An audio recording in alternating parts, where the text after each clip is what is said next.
Hello and welcome to Daytime Talk, coming to you live on Lagos Television. I'm Ajibola Ojeshola. Thanks for joining us on the program. On Daytime Talk today, we are taking a look at the state of the Nigerian economy and also suggest ways of making it better. With me on the program today is Kunle Rotimi, and together we shall be looking at the state of Nigerian economy and also suggest ways of making it better. You're very welcome to the program. Thank you very much. Okay, presently as we have it, how would you describe the state of the Nigerian economy? Well, with due respect, I want to say that the state of Nigerian economy now, as it is not that bad, even though it is not as one would have expected. We cannot say that it is totally bad, but efforts are being made in order to improve the economy, but it is not up to the level at which we expect the economy to grow. So that is the truth now. But the state is not that bad, but it's sickly. Maybe I'll put it that way. Sickly in the sense that a number of things are not going well, they are not coming up well. So we need to improve on it. But it's not as if we can write off the economy of Nigeria. More so that we have just rebased our nominal GDP to now make Nigerian economy the largest in Africa. So we cannot say that it is totally bad, but it is not in a good shape. Maybe I should put it that way. Okay, well, some people will argue with you that when you look at the average, the life of an average Nigerian or the poverty level in the country, the rebasing is not relevant to Nigerians, so to say. I quite agree that the poverty level in Nigeria is quite high.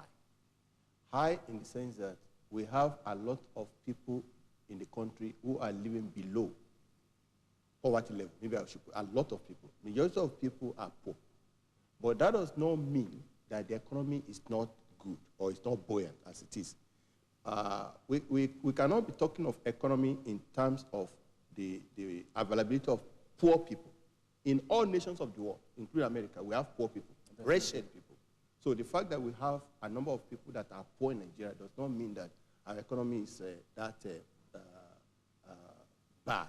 But the percentage here is quite high. Is high. The percentage of poverty in Nigeria is high in the sense that we are not looking at things.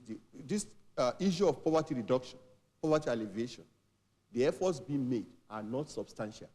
They are not making substantial effort in terms of reducing the poverty level. It appears we are more or less bringing more poor people on a daily basis because of the economic policy somersault. That is, the policy somersault in economy in Nigeria is increasing the rate of poverty. We have, like you talk of elections and you talk of stomach infrastructure, whereby people are so poor to the extent that when you give them a bag of rice, that's their problem. So they can now vote for you. So you can see the level at which people are so poor, and it is really affecting the economy. So what we are trying to look at is the way by which we can reduce the level of poverty so that there will be more in terms of economic growth. I'm sorry. Okay. People have also suggested at different fora that the population of this country should have been an advantage for the development of our economy. Yes. But we are not really tapping into that. You are right. I've always canvassed that we have a population that is so robust that we could have used this population to assist our economic growth. But we are not tapping into the value chain of population growth. Because the more people you have, the more people that you have in terms of resources, because talk of resourcefulness, the more the economy will grow. But in our own case, the reverse is the case, whereby you have more people and you have economy that is not as buoyant as one would have expected. I was about to say something about agri sector the other time, because you have more people in the informal agri sector. About 70% of the labor force is in the agri sector. And despite this, we still have problems of poverty ravaging the sector, which ordinarily, if we have reduced the poverty level and we have also improved what we can simply call the tradables in agriculture, it will definitely help in reducing these problems that we have in the economy.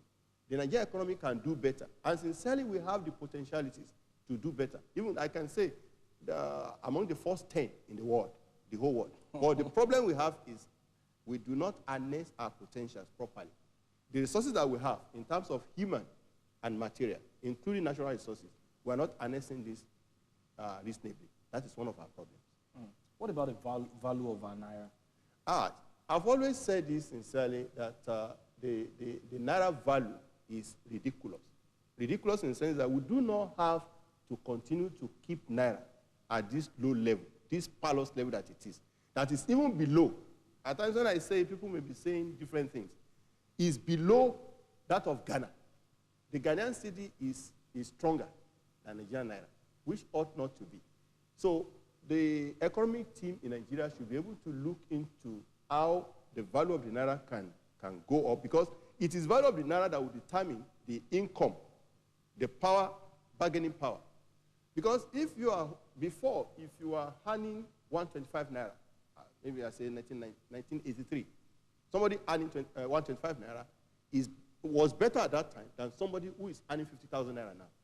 Because what 125 naira would do in 1983, the value then. The value then, it will not be able to do it. So what we are looking at is the value of the naira must improve vis-a-vis the purchasing, that is, apart from the purchasing power, the bargaining power of that thing should increase so that the value of income can also improve. Because no matter how much you earn now, because the naira has no value, you cannot even see it. So you just hear it in terms of the volume, but not in terms of the quality or the value. You are talking of the volume now, but you are not looking at the value. So we need to look at the value more than the volume of what we have. So that is the truth. Okay, then would you then support the policy recently introduced by the new CBN governor, Mr. Godwin Emefiele, concerning the bureau de change? Yes, I do not see anything wrong in that, because a lot of BDCs, these bureau de change companies, they have been engaging in some shady deals, which I believe that the new CBN governor must have seen. I'm not saying all of them. Some of them do, especially when you're talking of these CIT companies, that is cash in transit, this thing. So a lot of money laundering is being done through the BDCs, one way or the other. How they get that is, so when it is now being regulated, the regulation now is going to bring sanity into the operations of the BDC, and it's going to help the economy.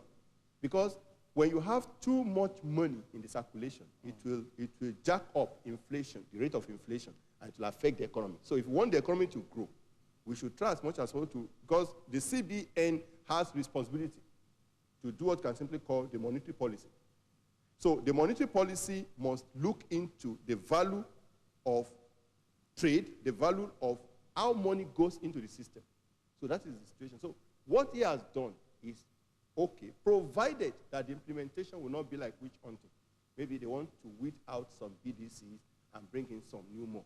But if it is in the public interest, I don't see anything wrong in that policy by the new CBN governor. Okay, if this eventually sail through, would it strengthen the naira in any way?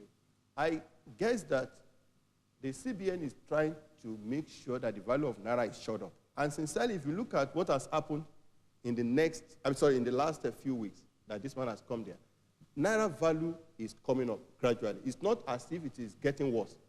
So it is coming down. So that is the situation. Okay, so what exactly are we doing wrong now, economic-wise, in this country that has created all of these problems? Corruption. Corruption. The rate of corruption in the public and private sector is so high. So until we are able to curb corruption, the economy will continue to face this thing, because we spend a lot on, that is, we waste a lot of resources on what are not necessary, things that are not necessary. Take, for instance, people still go abroad now for what can simply call this medical checkup and the rest of them, things that could have been done locally.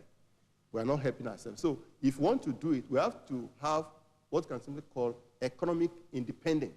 We have got political independence, but we have not had economic independence because we still rely on importation. We even import fuel. So by the time we have this independence, and we can now think of having our own local refineries that we don't need to import, and we can now have what can simply call our own medical facilities that we don't need to go abroad for cough or headache, then that is what can help our economy. So, and people have to be judicious too. Our policymakers must be judicious.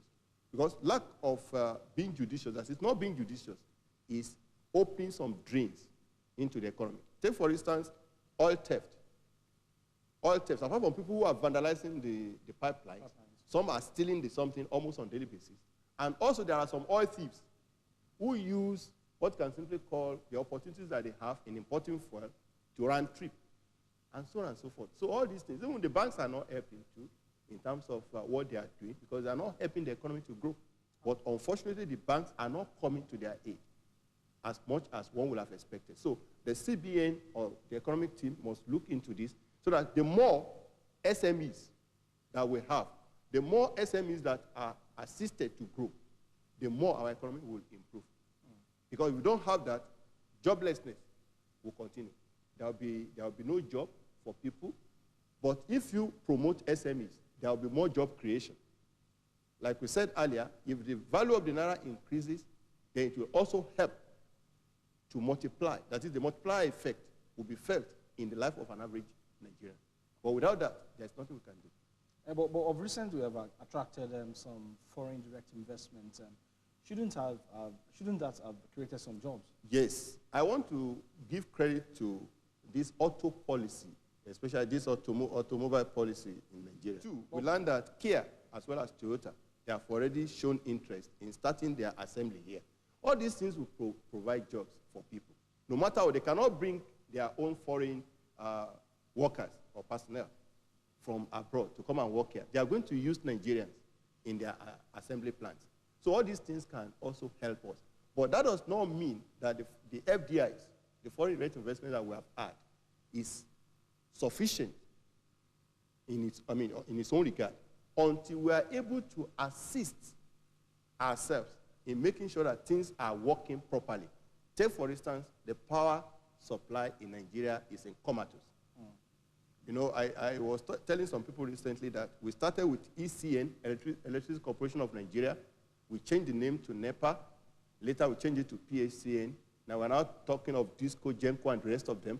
Yet, these things have not been seen in the life of an average Nigerian. The power supply is still as parlous as it used to be.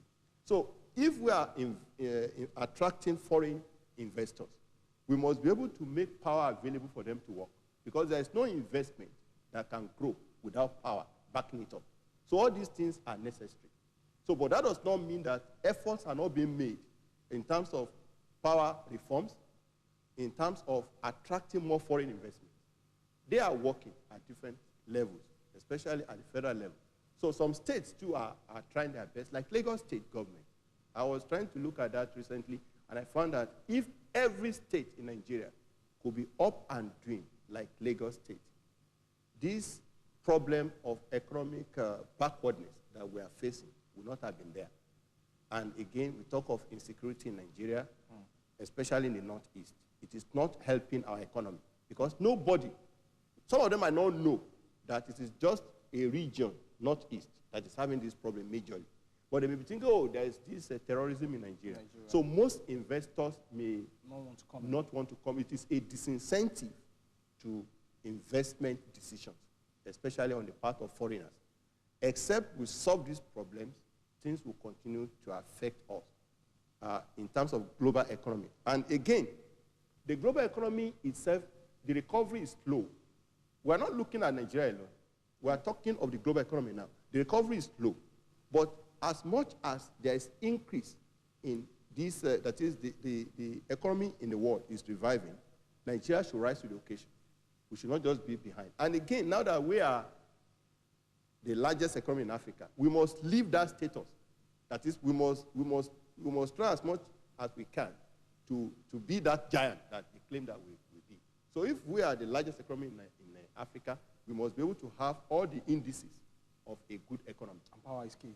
Yeah, power is key. Without power, it's something, I don't know what they are doing in terms of this power supply, but I think they should step up effort to ensure that the power supply in Nigeria is made better. Is it that we have not started feeling the impact of the privatization yet? We have not felt it. We have not felt the impact. And I think the privatization policy must be stepped up much more. Because I'm telling you, in most parts of Nigeria today, light is not regular. I doubt if it is up to 10 hours in a day in most parts of the country. So, and that is not helping our economic development. So we must try as much as we can to ensure that power, which is key and germane to economic development, is given the highest priority, and it will help us. Okay, then the dream of becoming one of the top 20 economies in the world by 2020, with power being epileptic, are we on the track? Yes, we can, there's one thing. Not minding the rebasing. Yes, you made mention of a dream. You know, there is dream and there's reality. We may be dreaming that want to be among the first 20 by the year 2020. 2020 is just some few years to this time. This is 2014, and we have about 6 years. And yet, our power supply is in this stage. So dreaming may just not turn to, I hope it will not turn to nightmare one day, because we can continue to make this dream, but if we are not making positive efforts towards that direction, the dream will just be a third dream, just like that. It will just be like that and without anything to show for it. But if we are serious, 6 years in the life of a nation is a long time to do what is proper. But if our policymakers are not serious in implementation of salient and strategic policies, then it will fail. Is it policies that is really the problem, or implementation, on the sincerity on the part of those in the corridor of power? Policies can be formulated and